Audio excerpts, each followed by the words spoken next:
My father was a funny guy. He had the capacity to turn any kind of serious situation in a way that it seemed less stressful, with a bit of humor. Without a sense of humor, the world will always be a dull and dreary place. No darkness or despair should ever be beyond a good and a hearty laugh. I'm going to tell you a few incidents. If you're not bored, I have about 7.5 minutes left. We used to live on the 3rd floor of an apartment building, and as people on 3rd floor tend to do, my friends and I used to throw things down from the balcony. You know, wrappers, tidbits, dog shit wrapped in newspapers, the usual stuff, yeah. One day, the old gentleman on the ground floor, there always is an old senile gentleman on the ground floor.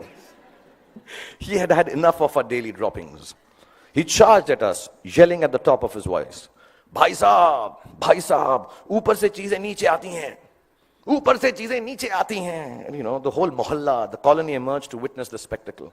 My father was there. I was mortified. And he kept screaming, "Upar se cheezein niche aati hain." And my father calmly looked at him and said, "Chacha ji, upar se cheezein niche aati hain, ye Newton ne bahut saalon pehle bataya tha.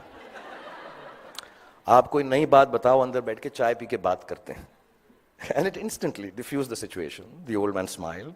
We went into the apartment, worked out how dog shit needs to be disposed of properly. Over a cup of tea, and life was back to normal again. And there was another incident I'm going to relate. I had been eyeing this attractive, dusky girl who lived in our building. As smooth as I have always been with ladies, for some reason it occurred to me that if I blew up her letterbox with a Diwali cracker called Atom Bomb, she'd be very impressed with me. I've always been good with girls like that, yeah. I know things girls like.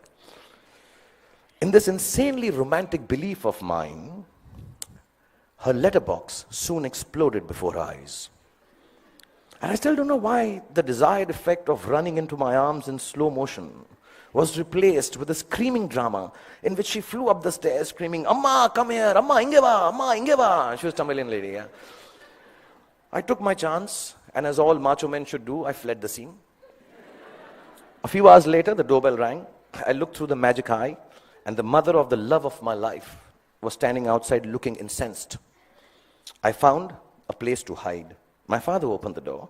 The lady began to rattle off a complaint. "Your son this, your son that, sorry, my Tamil is not good, but it sounded like that." And he listened patiently and then responded, "You know, ma'am, as you were speaking, I was getting angry with my son. But then suddenly I realized how beautiful you are. And I can imagine if your daughter looks anything like you, how can my son be blamed for falling in love with her and behaving so stupidly?" The lady went silent as my father continued telling how beautiful she was. And then she became a little coy. Another cup of tea was had, and she said to me sweetly, "Beta, just because my daughter is so beautiful, you shouldn't behave badly with her. You should come home, sit with us, and be friends." So not only did my dad get me off the hook for blowing up the girl's letterbox, he actually got me inroads to a long, satisfying relationship with the love of my life that lasted 6 days. Because then I realized